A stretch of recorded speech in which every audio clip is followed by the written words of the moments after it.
So congratulations on your awards. I mean, not once, but twice. This is obviously not a fluke. So obviously you're doing something to position yourself as the absolute best in our industry, in the whole nation. I mean, that is such a huge honor. So can you tell us a little bit about this award, what it means to you, and what are some of the accomplishments for both 2017 and 2020 that you feel have actually put you on the map to become the winner?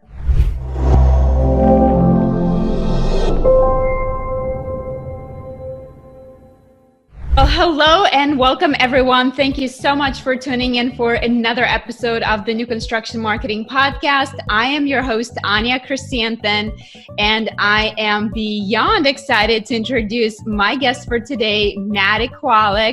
Mahtty is a salesperson of the year for 2020. And she is with Toll Brothers over at Ocean Hills is that in California? In California. So Mahtty, welcome to the show. I'm so happy that you're joining us today. I'm thrilled to have you here. You know, I always tell my listeners it's great to learn from the experts, and I feel like I do have a lot of experts on the show, but I do want to bring more of your own peers to the show to show you what they're doing. Obviously, Mahtty's doing something right, because guess what? She's not just the one-time winner of the National Salesperson of the Year award, but she won it twice. So in 2017 and again in 2020. So I gotta get to all the secrets, what you're doing and how you got here. So before we do that, Mahtty, if you don't mind introducing yourself, giving us a little bit of a background story of, you know, who you are. Was it your dream from get-go to be, you know, the new home salesperson, and how did you end up in this wonderful industry? Fantastic. First of all, thank you so much for having me on your show. I'm so excited to be here, and congratulations to you for your national award for the one to watch. You have been highly recommended by so many people for me to be on your show. So I'm so excited that you invited me to be here. So thank you.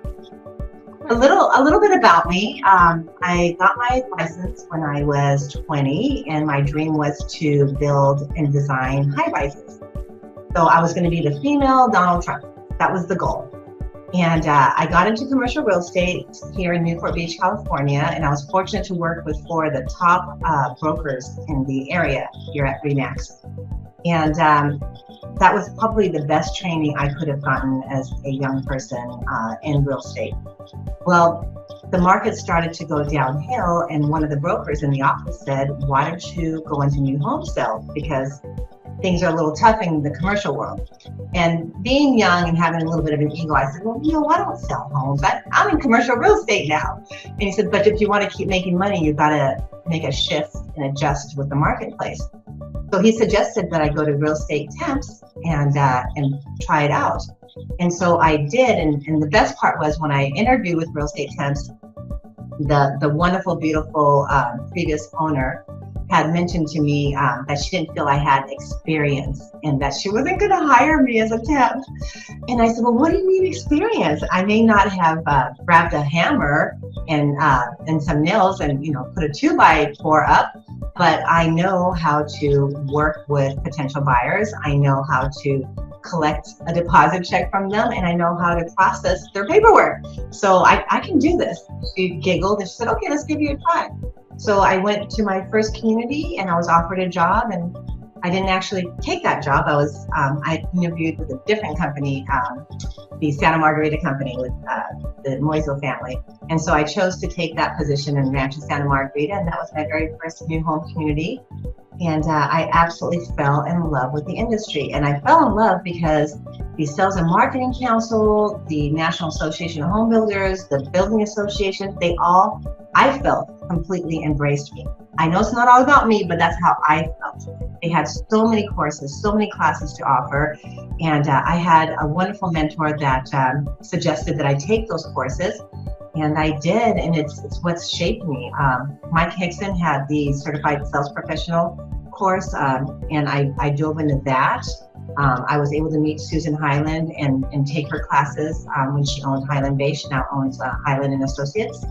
And so taking those classes, and I took all the MERM classes, and do what you can, be a student, continue learning, and that's what I did. And so that's what's had me really grow in our industry. Love that. So, okay, that's what I always preach. And I think that's definitely something that made me, successful in new home sales, is that, I wasn't afraid to invest in myself. I feel like so many new home sales people have this mentality of like employee, that like, well, if my builder is not providing that, I'm not gonna spend the money. I'm not gonna invest the money, which is crazy, because like how, if you don't invest money in yourself, like how can you expect somebody else to invest money in you? So obviously it paid off for you in a big way. So congratulations on your awards. I mean, not once, but twice. This is obviously not a fluke. So obviously you're doing something to position yourself as the absolute best in our industry, in the whole nation. I mean, that is such a huge honor.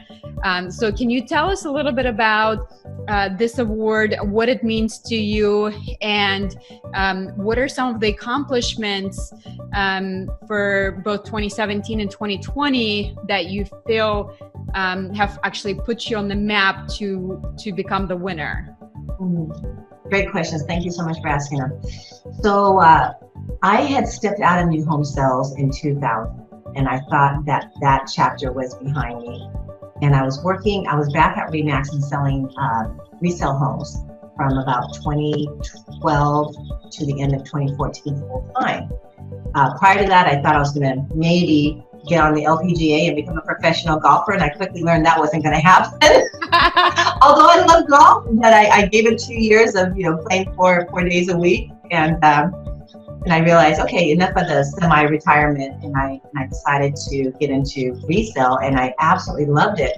And a phone call came in from Susan Highland, who was the national trainer previously for Toll Brothers, and said that Toll Brothers was looking for a very strong agent for their new community of Hidden Canyon in Irvine. So I said, no, new homes is behind me. That's a lifetime away, and I'm not interested.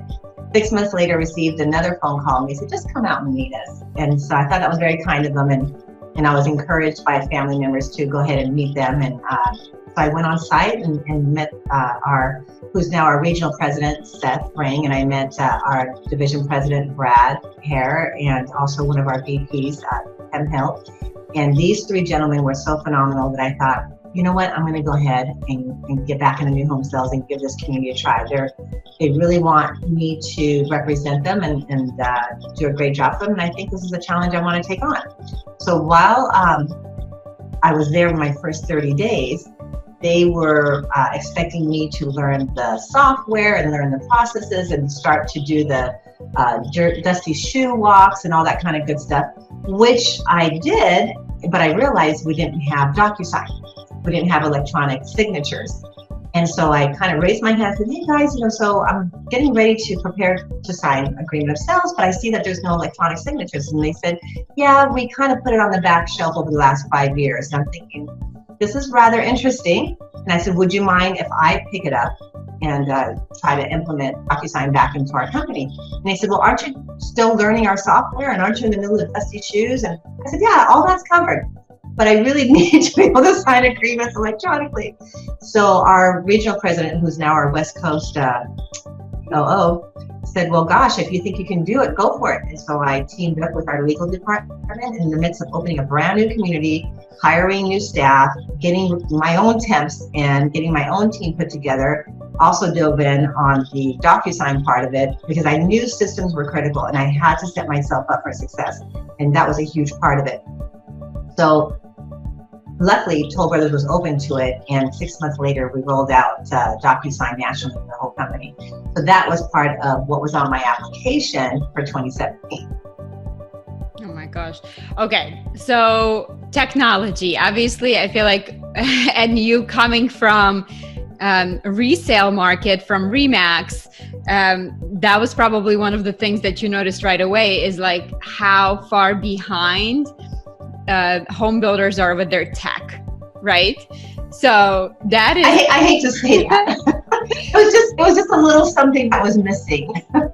Yeah. So I remember those nights when, you know how like at the last day of the month, you know, your sales manager decides to roll out some crazy incentive because your whole division is short 3 sales, and you're like, right.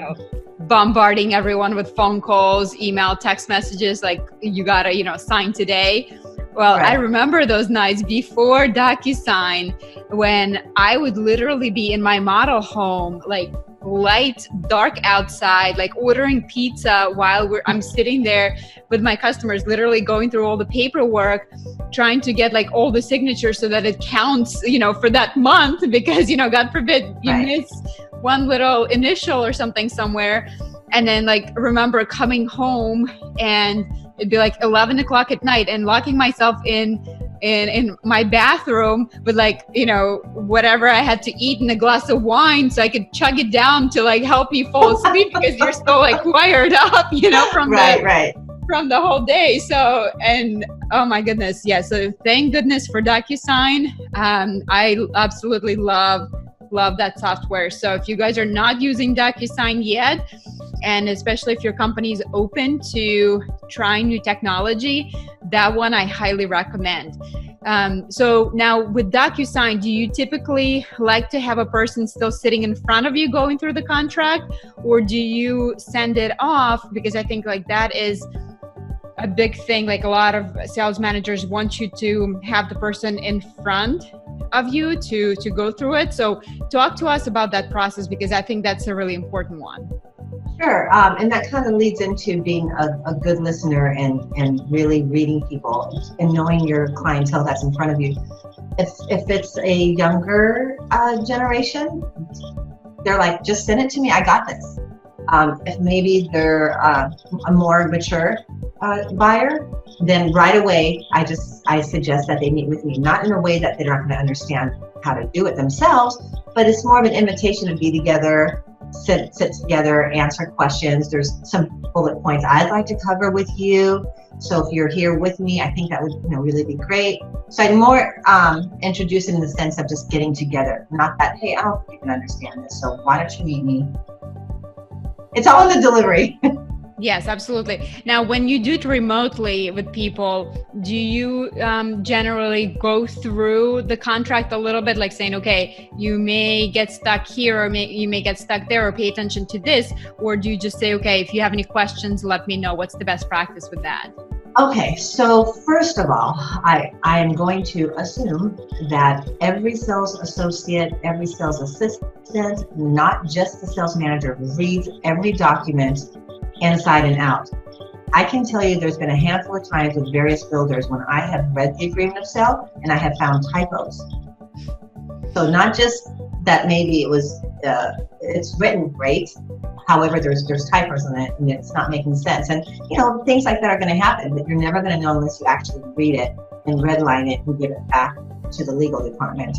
So since I'm very familiar with the documents and the various versions that I've had with the different companies, it's easy for me to know what points to hit for a buyer. And like, what would I want to hear if I was purchasing a home?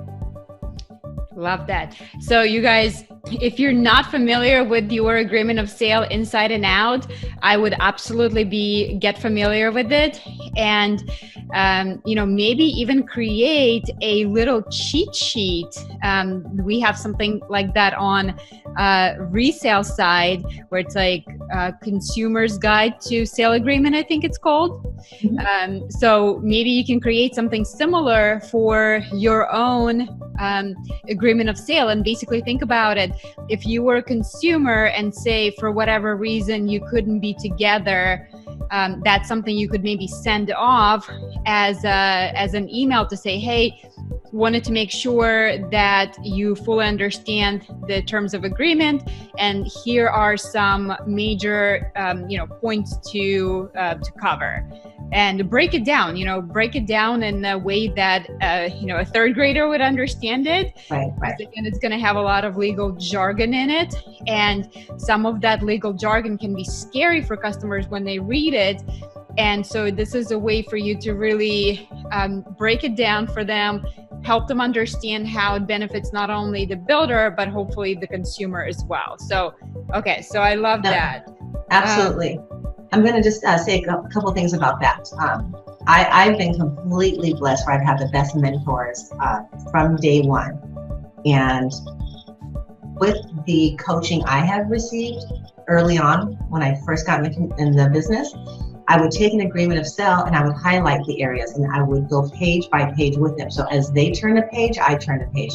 And that's how I would make sure that I knew that I wasn't missing something that was important to cover, whether it was deadlines on design studios or framing walks that they have an opportunity to attend, that sort of a thing. So don't be shy about taking a full package, highlighting the areas just so that you don't get flustered as a new salesperson, and just follow along with them. They'll appreciate it. Kind of like when you're at a restaurant and the waiter actually takes notes of what you're ordering, you appreciate that. Where I get nervous if they don't take notes, and I say, well, please bring a side of this and a little bit of that, and of course they forget it. I say, have your notes ready. They'll just feel that you're prepared. And also it's just, repetition for you on site as you're getting to get familiar with all the documents. Mm-hmm. And I think it also builds a sense of familiarity and a sense of, you're establishing that connection, because buying a new home can be such a overwhelming, scary experience that, people are nervous. Mm-hmm. People are really nervous. So I think it helps when you go through the document together. Like, I'll never forget, I had somebody one time in the middle of signing an agreement of sale. They said, you know what, I left something in my car. I got to go get it. Got in the car and drove off. And oh no! Never to be heard of, and again, so I'll never forget that. But it really is, think about even check signing, like how many people mess that up. Mm-hmm. Right? When they write out that big check, it's nerve-wracking. So whatever you can do to make that experience feel more relaxed, natural. And so I think it certainly is about your energy that you bring to the table when you're going through that document together, because it can be very intimidating. So think about ways how you can not only speak their language and make it easy to understand so they feel like they can trust you in this process and they feel comfortable with you, but also how can you make it like a relaxing and enjoyable experience. Exactly. And because they're nervous and because it is a scary time, it may seem like maybe they're barking at you or they're snapping at you. Please, if you're going to take anything away from this time that Anya and I have together, is do not take it personally. Yes. They don't mean it towards you. This is just a very scary time for them. And you're here just to be of service and to help them. So keep that smile on your face. Even if you have to tell yourself 5 times, it's not about me, it's not about me. They didn't mean it towards me. They didn't mean to snap at me. Just stay calm, just stay positive, give a smile, take a breath, and you don't have to have a knee-jerk reaction to the client. Keep it a very pleasant, a time with them. Yes, absolutely. All right. So Maddie, let's talk a little bit more about, again, your award and some of the accomplishments for the year. So for 2020, were you in the Ocean Hills community the whole time, or was there different communities? Yes. Can you tell us a little bit about the community itself? What kind of clients do you typically see? What kind of challenges you face? What kind of product you're selling? And if you can tell us a little bit about your sales numbers, if you don't mind sharing that. Yeah, no problem. So Ocean Hills, we were thrilled to be able to buy 3 parcels there. So we have 3 different communities by Toll Brothers there. However, I believe we're the 4th builder that had attempted to buy the land. And so the land had been sitting there for over 10 years. And it just wasn't coming together for various builders, and there was already 4 other communities that had been built there by Taylor Morrison. And so the neighborhood just felt like they were being let down because these other parcels weren't being built on. It was getting kind of a bad vibe around the area, and a lot of neighbors in the area didn't even realize this parcel of land was there. So it's a little hidden away, but it's also right on top of a freeway, a major freeway that we have. So you would think people would, in the surrounding neighborhoods know that it's there, but a lot of people didn't know about it. So when I found out, I would be heading up Ocean Hills, which is 82 homes, and then we also have Harbor View, which is 55 homes, and we also have Tradeways, which is 22 homes. So when I found out that I was going to be going there, I was very excited about it because I know the area very well. If you're fortunate enough to work at a community that's by your home, fantastic, because you know the grocery stores, you know the shops, you know the roads and all that. That's fantastic. If you don't live close enough, which I haven't for the last few years at the other communities I worked at, go shopping, go to the grocery stores, go to the restaurants. Don't wait to get near home to go to Trader Joe's. Go to the Trader Joe's that's by the community. Really get yourself involved in the community so that you understand how to explain what your community has to offer. So that's super important. So for me, it was great because I knew the value of the land. I knew the value of the area, the community, the distance to the water, to the beach, to the malls. I knew all that, so I was able to express that, easily. And as I grew my own team to work with me, because when you first get to a new community, it's kind of you and then maybe a temp until somebody, until you get an assistant. So I was able to share with them and take them out and take them for a drive and show them around so that they know where the schools are. So with that said, there was a little bit of a fear around how are we going to, create new excitement on a development that's been sitting there for over 10 years. And so what I did is I dove into the community by getting involved with the Chamber of Commerce, getting involved with the business owners, any activity that the chamber had, I was there. Letting all, these are business owners, they're in the area, right? Who better to have team up with you so that they've got clientele coming into their businesses that they can say, oh, so do you live in the area? No, we're planning on moving here. Oh, great, there's a new home community up the street by Toll Brothers. So you start just creating teamwork with the various business owners in the area. And that's what I did. We had a phenomenal ribbon cutting. So whatever you do, here's another tidbit for you. Whatever you do, go all out with it. Don't half do it. Don't think, hey, I just did it, I checked it off my list. So yes, you can have a ribbon cutting, but if you don't get the word out, if you don't make it elegant, then you can't really show it on marketing pieces, whether it's social media, actual print. So we had an amazing ribbon cutting, and not only did I invite the mayor of our city, but I also invited dignitaries from the 2 surrounding cities, because we sit right on the Tri-Cities of San Clemente, Dana Point, and San Juan. So they're all a hop, skip, and a jump. Why not invite everybody? And the more you're out there talking about your community, then the more you have other people sharing about it as well. So that has been a big part of it. On my application, for 2020, I had the reach out for business owners, for city dignitaries. My colleague and I actually knocked on neighbors' doors for the 4 communities that were existing and letting them know, hey, good news, this land's going to be built on. It's not going to be empty any longer. You're going to have new neighbors, and introduced ourselves. So go knock on doors. That's what we do in resale. Go knock on doors. Don't be shy. So if you have a brand new community, figure out who your neighbors are, where are they, and go introduce yourself. So when did we do that? It was very strategic. We did it 2 nights before Thanksgiving, and we let them know, hey, here's information on us. Please have it at the dinner table. Share it with your family members that you want to have moved across state or from another city to here. Let them know what we have to offer. And they're like, oh, that's great. And then the other time we did it was a day before Christmas Eve. So when maybe some salespeople might be checked out during those times, don't be.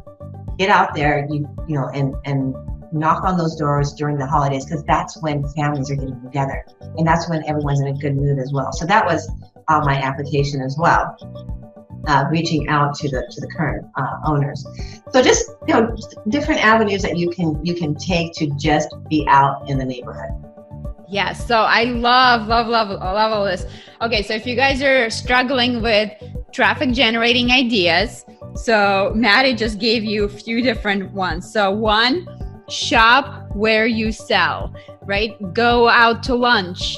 Or if you can go out to lunch, order takeout from local places, because guess what? Those people are going to get to know you.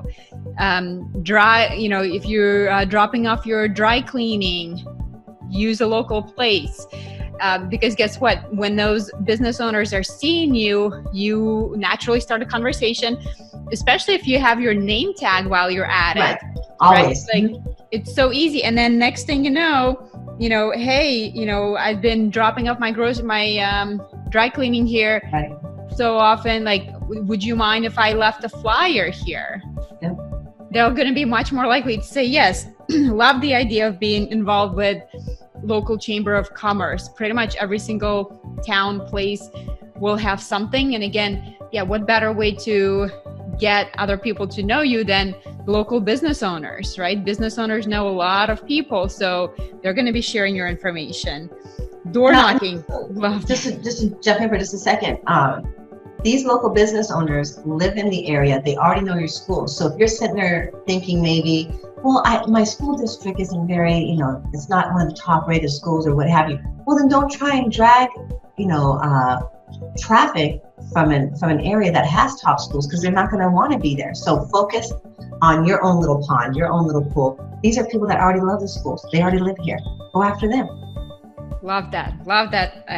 Exactly. And then door knocking. So a lot of people don't do that. I used to door knock before open houses even. Think about it. Like if you have an open house, and a lot of people tend to have this idea that like, it's the neighbors, so annoying. They're coming through, taking up my time. It's like, they're neighbors. They live here. They know the area. They already love it here. One, they may be interested in moving themselves. And if not, they sure have friends and family who I bet they would, who better to sell the area and the location for you than the neighbors. Yeah. So, and then it doesn't matter who's in your open house. At the end of the day, the more people are in the open house, the more it creates this, frantic feeling of like, oh my gosh, look at all these people here. Clearly, this is like the hottest place to be. So I say invite all the neighbors, invite as many people as you can. Yep. As a matter of fact, when I was at Remax, I would have a VIP open house for all the neighbors. Mm-hmm. So it was specifically just for them, from let's say 10 to noon, then general public from noon to 4. Yeah. So talk about really making sure the neighbors feel welcome, as opposed to them feeling like they're sneaking in to take a look. No, you're welcome. Come on in. We've got, food and drinks, and let's chat. And you get listings out of it as well, which happened a lot for me.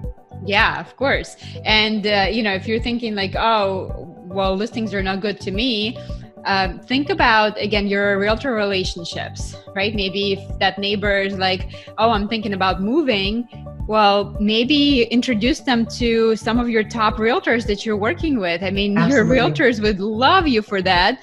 And guess what? It's all about reciprocity, right? If you're sending business their way, they're going to be more than happy to bring customer to you as a thank you. Oh, absolutely. One of the agents I worked with at my last transaction resale before I came to Toll just sold a home for me. Yep. At my new community, because we've kept in touch. So that's a perfect example. Yeah, I love that. So let's talk a little bit about numbers for 2020. I guess it would have been 2019 numbers, but like how many homes you sold, how many people do you see on average through your model home every week? What do you do as far as follow-up goes? So, I'm a big follow-up person, so I'm always curious to know what's working for different areas, different regions, and new ideas. So early on in my career, I was fortunate to learn the benefits of follow-up. And one of my mentors mentioned to me, you're probably going to be the only one that they'll get a thank you card from, or an email from, or a phone call from, because 90% of the agents out there don't do it. So I took that to heart and did it. And at the time, I was with Kaufman and Broad, and Jeff Shore was actually my national sales trainer at the time. So go back a little ways. But we ended up selling 55 homes in 4 months in an area called Aliso Viejo, and there was 30 other communities there for sales. So we were number one. And Jeff and our area sales manager arranged for a bus tour of all the Kaufman and Broad presidents and managers to come out and see us and find out, how did we do it? Well, it doesn't even make sense. And we had up on a wall our whole follow-up system. So really, it's pretty simple when you think about it. You know, they come in and, you know, you treat them like gold, you treat them like a wonderful family member that's come into your home. They leave feeling good, then they get a follow-up letter from you. So a lot of our sales was because of that follow-up. And then I just took that and continued it. I never stopped it. Same here. You know, you've got to build one relationship with your agents. So the first thing I did when I was getting ready to leave Alta Vista, the previous community I was at, I let all of my agents know I'm going to Ocean Hills. So I spent about 30 days specifically just on them. And that turned into one of my very first sale actually was one of my current agents, because she felt like she was a VIP and I was meeting her on site without a sales office, without anything there, but meeting her and her client and just showing the lot to them. And they turned into the first buyer. So she felt good, the client felt good. Then after that, it just became complete follow-up. Anybody that was on the interest list that our online sales counselors were working with, everybody was getting a phone call and a follow-up and feeling like they were being heard and being serviced. You know, one of the things that I think is really important to know is, or at least for me, is important for me to be of service. I'm not saying to be a servant. I think there's a difference there, because if you feel like you're a servant, then you become resentful, and then maybe passive aggressive, and it comes out all over you and everyone can see it.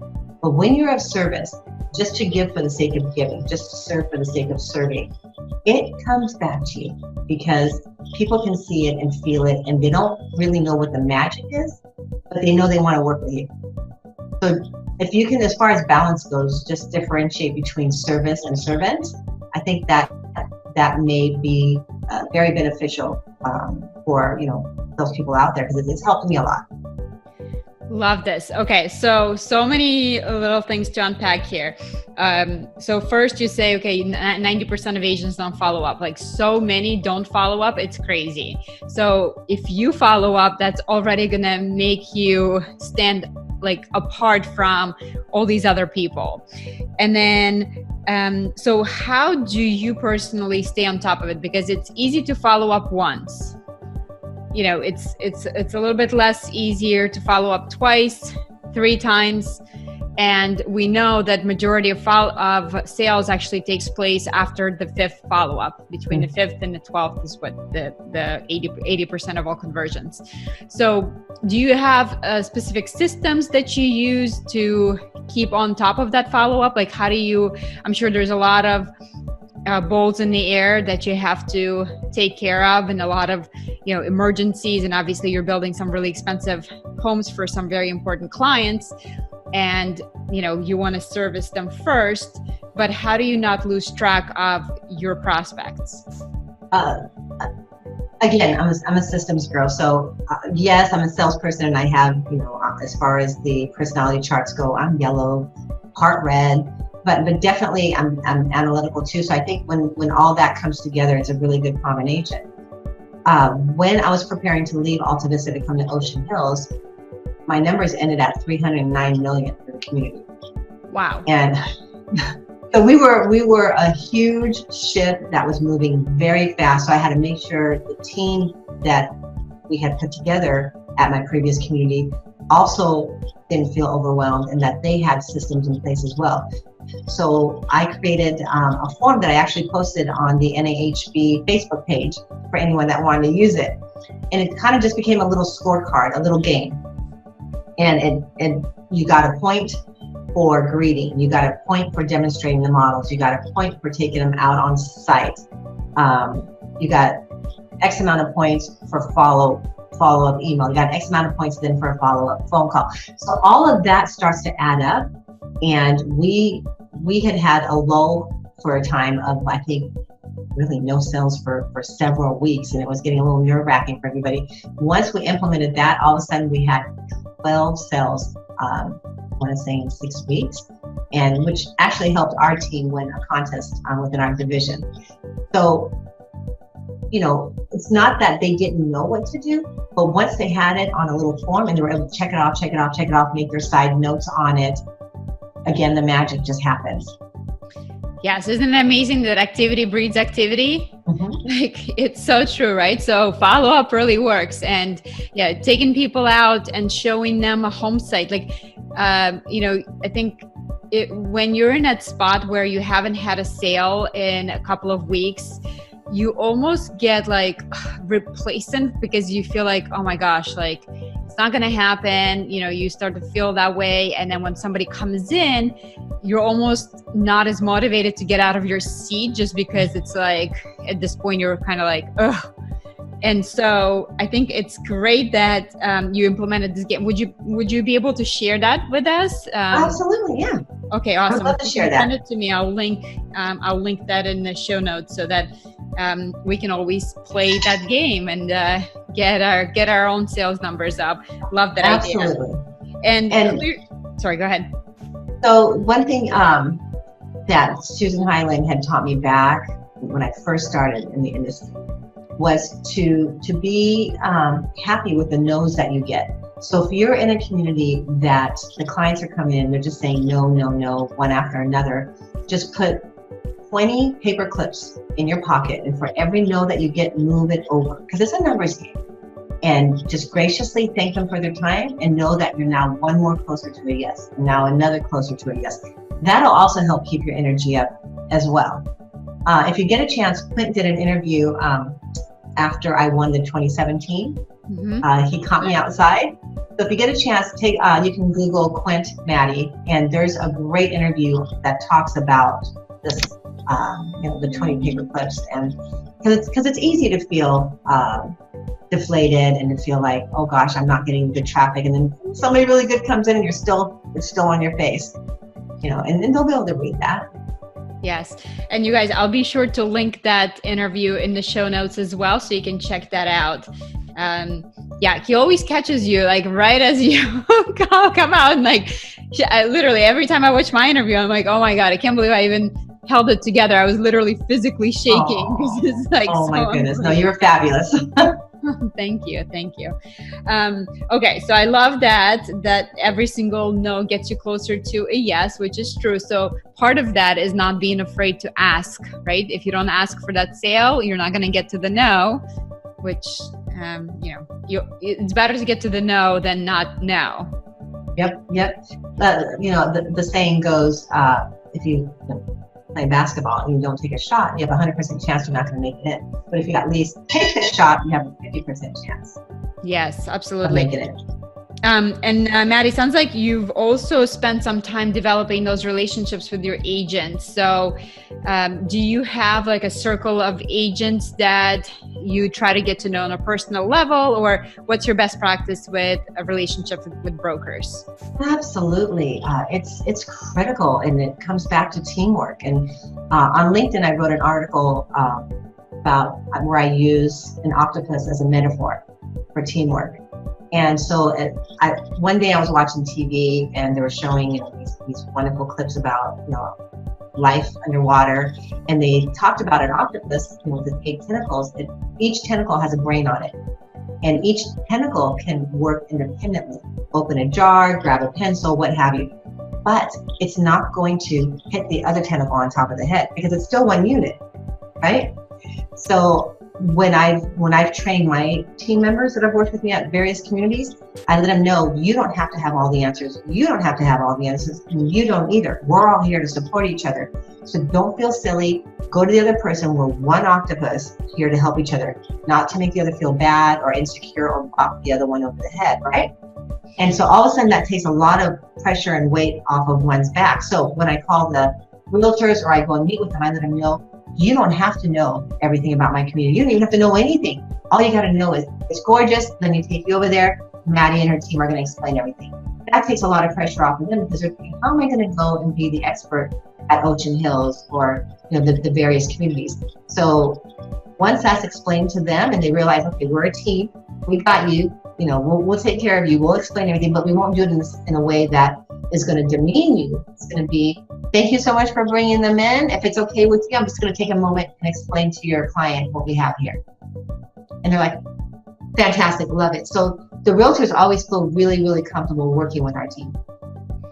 Yes, I think that's super important that you set expectations with the realtors, because remember, for a lot of realtors, it could be their first experience with new construction and they have no idea. And the worst thing for a realtor is to feel like a dummy in front of their client. Okay. So I think you just have to approach it in a way that compliments the realtor for saying, hey, thank you so much for bringing your client here. So whatever you can do to compliment them, to build the rapport with the realtor and say, hey, I am obviously the expert. I know everything about this community here. So I'm going to take the lead in this conversation so that we save a lot of time in the process and can really figure out which floor plan, which home site works best for your client, so we can get you in and out as quickly as possible. So I think it's all about how you position it and including realtor in that, but at the same time setting expectation with them that, hey, I'm going to be the lead here, and that's okay.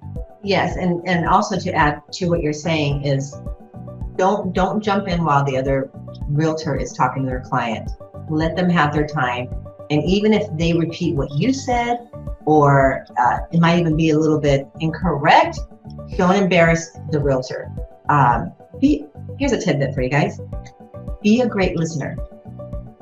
Like people will say, well, gosh, Maddie, how do you and your team do so well? I really, really stress being a good listener. God's given us 2 ears and 1 mouth, and there's a reason for it. So when you're listening to someone, let them finish what they're saying. Take a half a second and then respond. But I've noticed a lot of people will tend to just dive in and start giving an answer to a question that the client wasn't even going to ask, or the realtor wasn't going to ask. So definitely, if you're one of those, chatty Cathys, or you just want to hear yourself talk a lot, practice. It's a muscle. And just practice every day on being a better listener. And don't be hard on yourself when you catch yourself not being one. Just acknowledge it and practice again.